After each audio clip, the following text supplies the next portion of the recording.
There are moments in a marriage when a minor detail freezes you in place. Not an argument, not an admission, just something that refuses to make sense. A zipper left partly undone on luggage you never prepared, a USB stick you have never owned, resting at the base of your carry-on as if it had always been there. That was how everything began for me. I had been married to Kevin for 6 years. We met in our late 20s at a charity event supporting a children's reading nonprofit. I was helping out, he was making a donation. He carried a quiet self-assurance that I had always mistaken for reliability. I later learned those two qualities are nothing alike. We owned a comfortable home in Naperville, Illinois, roughly 30 miles from Chicago. Kevin worked as a senior director for a logistics company in the city, and I had been a project coordinator at a medium-sized marketing firm until 3 years into our marriage. When Kevin sat me down and suggested it would be wiser if I remained at home. His phrasing, not mine, wiser for whom I never quite grasped back then. His schedule was punishing, he explained, travel never stopped, someone had to keep the household running. And because I loved him, I agreed. I surrendered my paycheck, my health coverage, my office with the view of Michigan Avenue. I convinced myself the arrangement was temporary. I convinced myself of many things. By the 6th year, Kevin was flying to Dallas almost every other week. He claimed it was an important client, a distribution firm the company had pursued for 2 years. He described the work with enough specialized language that I never pressed further. I prepared meals on the evenings he returned. I maintained the house. I managed every detail, and I quit raising the questions that felt too weighty to receive answers for. The week everything unraveled began like any other. Kevin had a 3-day assignment in Dallas, Thursday through Saturday. This time, however, he invited me to join him. I was startled.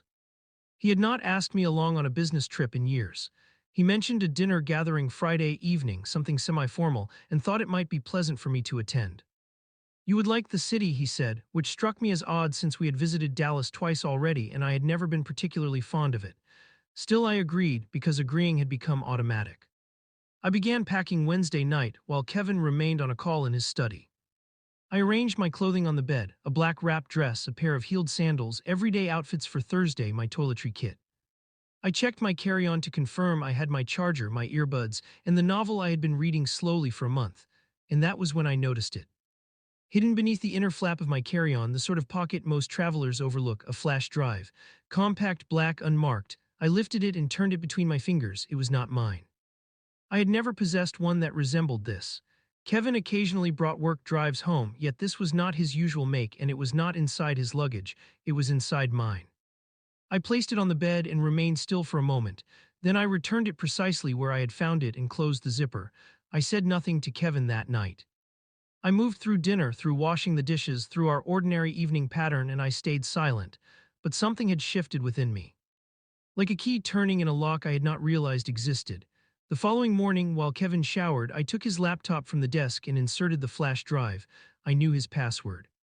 I had used his computer before, when mine was under repair, and he had shared the login without hesitation, the way people do when they believe they have nothing to conceal. I opened the drive. There were 2 folders. The first carried a project title I vaguely recalled, the Dallas client.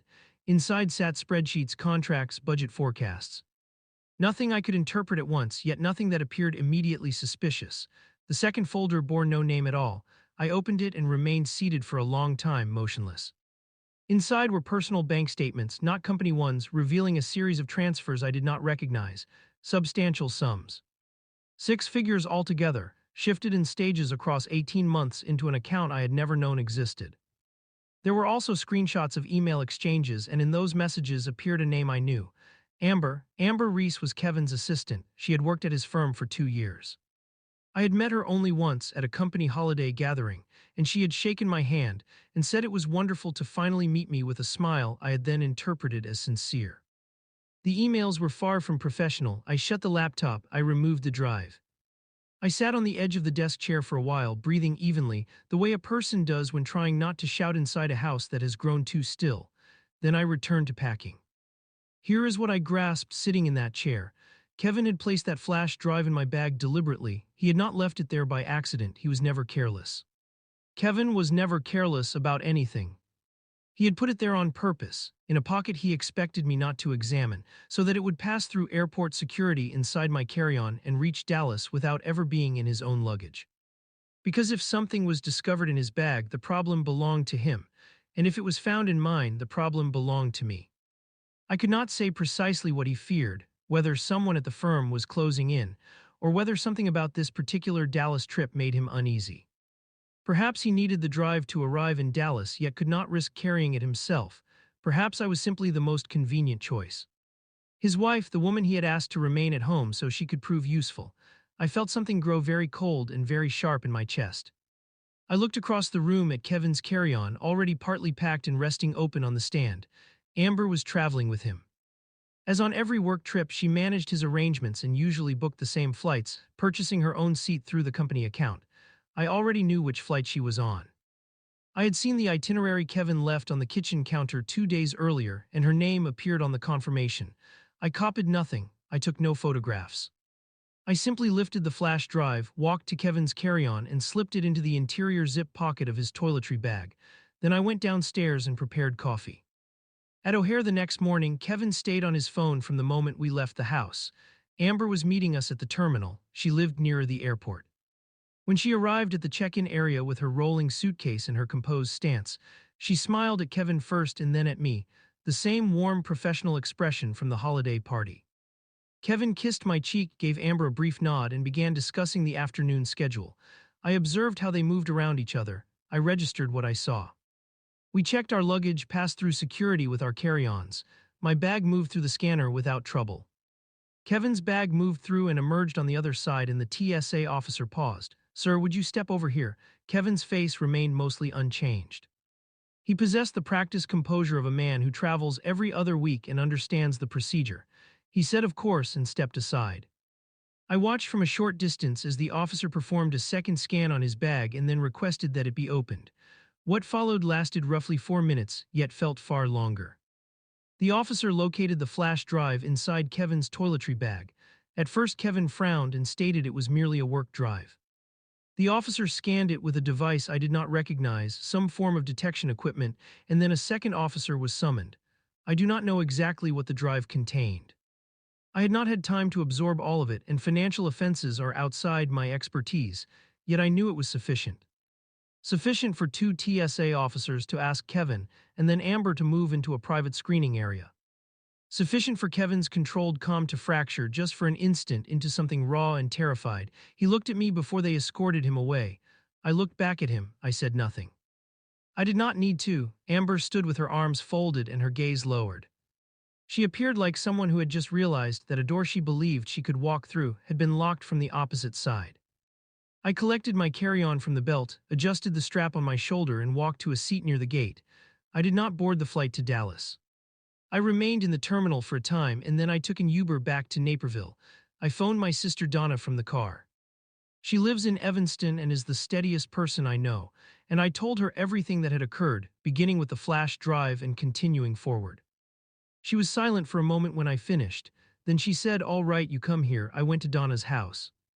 I spent the night in her guest room beneath a quilt our grandmother had sewn, and I slept more soundly than I had in months.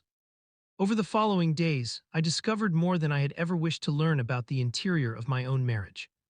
The flash drive had apparently raised a flag that involved the airline's security team and eventually federal investigators. Because the financial records on it connected to something larger than Kevin's private side activities. There were irregularities in the Dallas client account that Kevin and Amber had been hiding together. Funds had been shifted through project budgets in ways that, to the investigators who later reconstructed the pattern, resembled a coordinated plan. I was not part of any investigation. I was, it turned out, one of the people Kevin had assumed would never examine closely enough to notice. Kevin called me from Dallas that evening. He had been held for several hours and then released, yet the drive had been kept by investigators. His voice remained controlled at first, and then it did not. He asked whether I had done something to his bag. "No," I answered. "I packed my own bag." There was a long pause. "I think you should contact a lawyer," I said. "I already have one." I had telephoned Sandra Klein that afternoon. She had been recommended by a colleague of Donna's, a family law attorney with a practice in Chicago. I told Sandra everything I knew. She said we had a great deal to discuss, and we would begin with the financial disclosures. What we uncovered in the weeks that followed was not pleasant, yet it was not unexpected. Kevin had transferred a considerable sum from our joint accounts in the year preceding this trip, gradually, in amounts small enough not to trigger immediate alarm. into accounts I could not access. Amber was listed as a beneficiary on some of them. Their relationship had continued for approximately 18 months, which meant it had begun roughly around the time Kevin proposed that I stop working. I reflected on that timing often. Sandra explained that we possess strong grounds for a divorce petition based on dissipation of marital assets, which is the legal phrase for what it means in ordinary language. Your spouse spending shared money on a life he is constructing without you. The divorce required 11 months. Kevin's firm ended his employment while the internal inquiry continued. Amber resigned before she could be dismissed. The federal matter remained separate from our divorce and progressed on its own schedule, yet by the time my divorce was complete, Kevin had entered a plea agreement concerning the financial wrongdoing.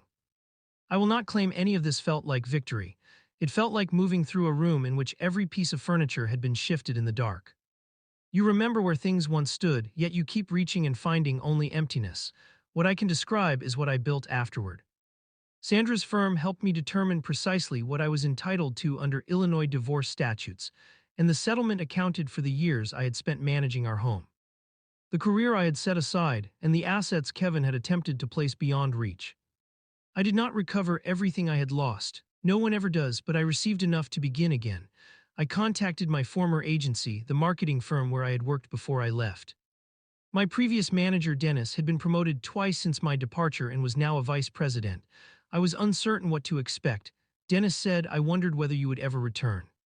That was the finest sentence anyone spoke to me that entire year. I resumed part-time at first, then full-time 6 months later. I accepted a client account no one else wanted because it was complex and somewhat disordered, and I managed it skillfully because complex and disordered had become ordinary. I am capable at my work. I had always been capable at my work. I had simply forgotten for a time that this was something I was permitted to recognize about myself. My sister still contacts me every week. She sends links about destinations she believes we should see, restaurants she wants to sample, trails she has researched. She is persistent about this, and I am thankful for every message. There are things I would say to a younger version of myself if I could. I would tell her that love is not the same as service. I would tell her that a person who asks you to shrink yourself so that his existence can become simpler is not requesting out of affection.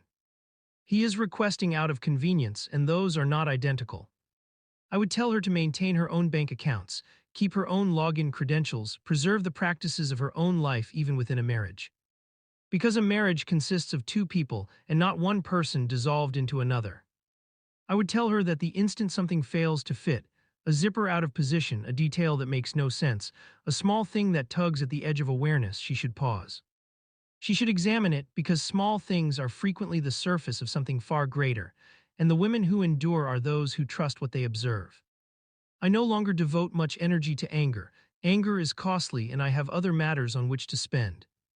What I possess instead is this: work I take pride in, a sister who answers on the second ring, and the certainty that I noticed something that did not belong in my bag. And I refused to pretend I had not seen it. That was the moment everything shifted, not the airport, not the attorneys, not the 11 months of legal proceedings. It was that Wednesday evening in the bedroom, holding a flash drive I did not recognize, choosing to learn what it contained before I decided what to do next. I had spent years as the woman who never asked. I spent the remainder of my life becoming someone different.